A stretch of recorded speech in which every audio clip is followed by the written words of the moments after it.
فرمایا انہو من یشرک باللہ، ہمارا مزاج بن گیا ہے، ہمارے معاشرے میں بگاڑ پھیل گیا ہے کہ معاف تو اس نے کرنا ہے، یہ ویسے ہی اہل حدیث شور لگاتے ہیں، مچاتے ہیں۔ اے رب نے قرآن میں کہہ دیے انہو من یشرک باللہ، جو بھی رب کے ساتھ شرک کر آئے گا، معنی کیا ہے؟ جو بھی یا علی مدد کا نعرہ لگا کر آئے گا، غوث پاک سے مانگتا ہوا آئے گا،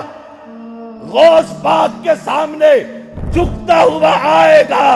غوث پاک کی خدمت دیتا ہوا آئے گا، انہو من یشرک باللہ،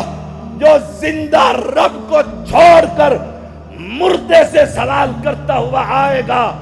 رب کا اعلان ہے فقد حرم اللہ علیہ الجنہ، رب نے وہ جنت ان قبر پرستوں پر حرام کر دی ہے۔